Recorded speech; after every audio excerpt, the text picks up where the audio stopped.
आपने जितना एक्सप्रेस तरीके से ये पूरा का पूरा जो नेशनल हाईवे हमें समझाया, यहाँ पे हमारे एक बिजनेसमैन बैठे हुए हैं, त्रिवेदी जी।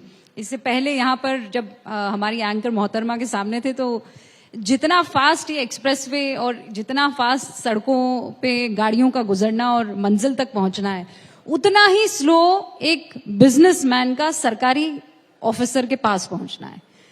उनकी ये शिकायत थी, और उनकी नहीं, बहुत से ऐसे यहाँ पर जो बिजनेसमैन बैठे हुए हैं जो सच में कुछ नया इस देश के लिए करना चाहते हैं।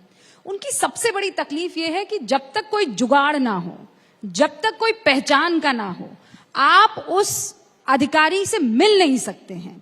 इसका कोई तोड़ है?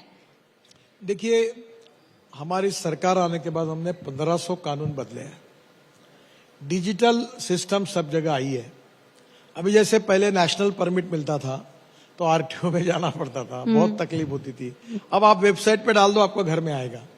ड्राइविंग हमने 17 प्रकार के ऐसी चीजें की है कि आपके पास अगर गाड़ी के कागज है तो आप मोबाइल में दिखा सकते कि कागज है।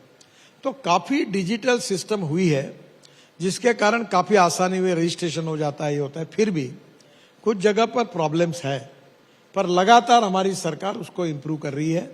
हम transparent, time bound, result oriented system और करप्शन फ्री सिस्टम बनाने के पक्ष में है, और मोदी जी भी इसका बार बार आग्रह करते हैं। तो जल्दी ही मुझे लगता है कि जिस क्षेत्र में प्रॉब्लम है वो अगर आइडेंटिफाई करके सरकार तक आएंगे तो धीरे धीरे निश्चित रूप से सुधार होते जाएगा। अब काफी डिजिटल सिस्टम आ गया। अभी आप देखो, पहले आप बैंक में जाते थे पैसे विड्रॉ करने के लिए, कोई नहीं जाता। टेलीफोन का, इलेक्ट्रिक का बिल भरने के लिए जाना पड़ता था, जाता नहीं। आप होटल में खाना खाते हो, कार्ड दिखाते हो, तुरंत कोई जाके कोई नोट निकाल के देने की जरूरत नहीं। इनकम टैक्स में सब बातें हो गई, जीएसटी में हो गई, फिर भी और बातें हो रही है।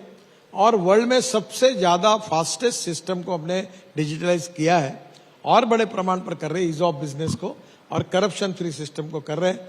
जहां जहां भी ऐसी प्रॉब्लम आएंगे, जो जो सरकार के पास ध्यान में आएगा, उन कानून को बदलने की, पुराने कानून हमने रद्द कर दिए, और इसलिए कोशिश चल रही है। अभी भी कुछ जगह बाकी होगा, तो निश्चित रूप से सरकार उसको प्राधान्य से पूरा करेगा। तो सरकार तो 2024 तक कर पाएगी, 2024 के बाद हम ही आएंगे।